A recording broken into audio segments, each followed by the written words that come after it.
see you later. Thanks. Hi, my name is Tony, and this is Every Frame a Painting. Today's topic is the oneer, aka the long take. This is probably the most jerked off to type of shot in filmmaking, but basically all it means is doing an entire scene in a single unbroken shot. And let's face it, it's pretty awesome. We all have our favorites. There's 6 dozen lists on the internet about this, but we tend to notice the ones that draw attention to themselves. So let's skip all of these guys and go to one filmmaker who does oneers all the time, except his goal is to remain invisible. This dude. Truthfully, Spielberg's takes aren't even that long. He tends to keep them less than 3 minutes. In fact, he really likes that 1 minute to 2 minute zone, which is long enough to cover an entire scene, but short enough to keep the pace brisk. And while other directors seem to have a dominant formal technique to their long takes, for instance, Wes Anderson likes to move laterally, the only thing that really defines a Spielberg oneer is that it's supposed to be invisible. So maybe I'm full of shit for even saying it exists. Now, I'm going to cut these shots down for this video, but if you want to see the full scenes, I put them all in 2 separate videos linked below. First off, a shot from Raiders of the Lost Ark. This is a single unbroken 90-second take. The great thing about it is that it's basically 4 different shots in one. There's a push in, 2 matching singles, and an insert. So Spielberg combines all 4 into a single moving master. It's really simple and elegant, and it probably saved a bunch of time on set. Also, it really works for the scene because there's suspense in the drinking contest. And no matter how many times I watch it, I still forget the exact timing, so it's always funny when this happens. Next up is a shot from Minority Report. This time they're on a Steadicam, but notice how the camera never moves unmotivated. It's always following a motion or an action. Hold that, please. The pacing is fantastic. You really get the sense that the scene is unfolding in front of you, rather than a cameraman hitting his marks. You're in a lot of trouble, John. The blocking of the actors is really fluid, and the shot goes from favoring one character to favoring another. Easy. Seems I found a flaw. Flashing back in time, this is Jaws. The great thing about this one is how restrained it is. The cameraman barely moves. All of the movement is in the blocking of the actors, and especially the really smart choice of location. By shooting on a real ferry, Spielberg can use the background action to keep the pace snappy. One of the reasons you forget how long this shot is because the background keeps shifting and you're always looking at something new. You yell shark. We've got a panic on our hands on the 4th of July. Next up, Saving Private Ryan.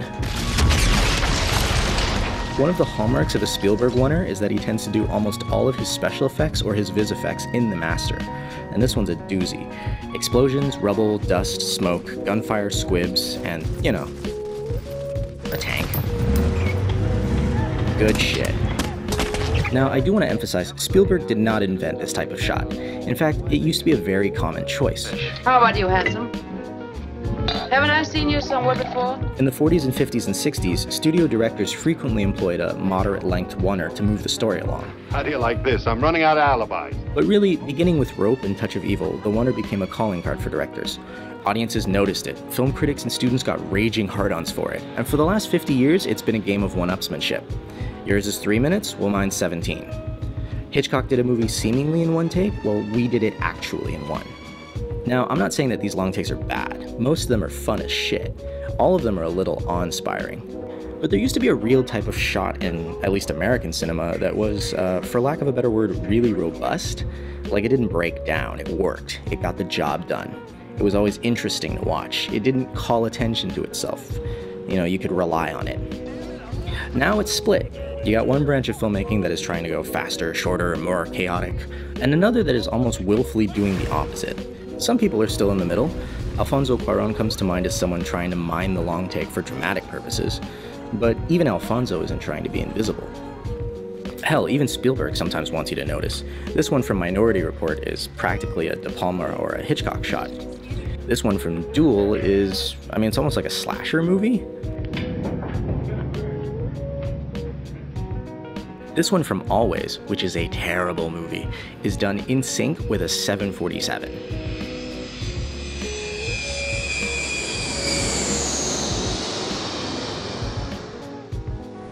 And this is just insane.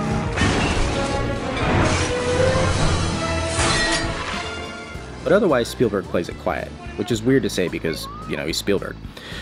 But compared to his peers, this technique, which he's been doing for 40 years at this point, makes him stand out all the more. And which car were you planning on? Whichever one you are. So I guess that's maybe the closest I can get to defining a Spielberg oneer. It uses any and all possible tricks to remain invisible. So if you're a director and you want to pull off a Spielberg oneer, there's a few simple rules to follow. First, move your actors. Move them around. Don't just have them stand there and talk like they're in a 2014 blockbuster. Don't mind him. English humor, Scottish whiskey. Second, follow that movement.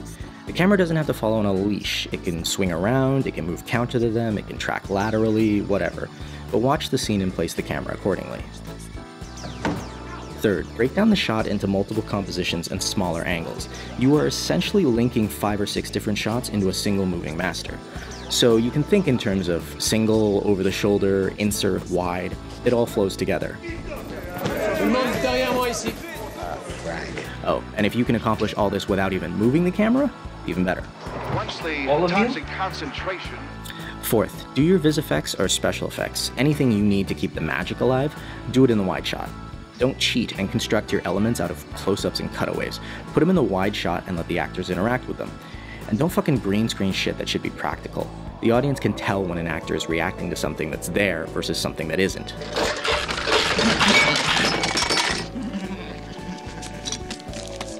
Fifth, if you need to, shoot a cutaway.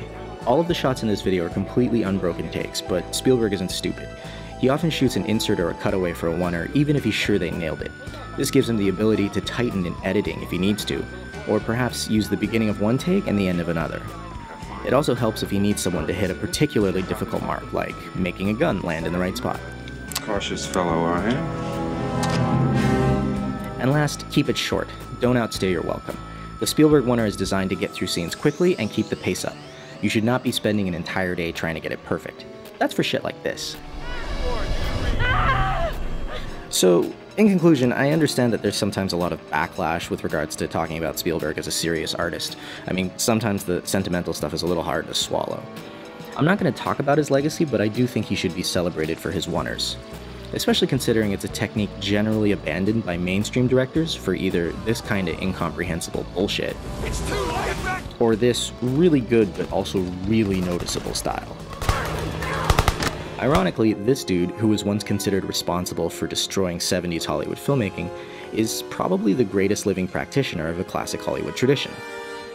I wonder if he feels sad about that. Fuck that, he's rich.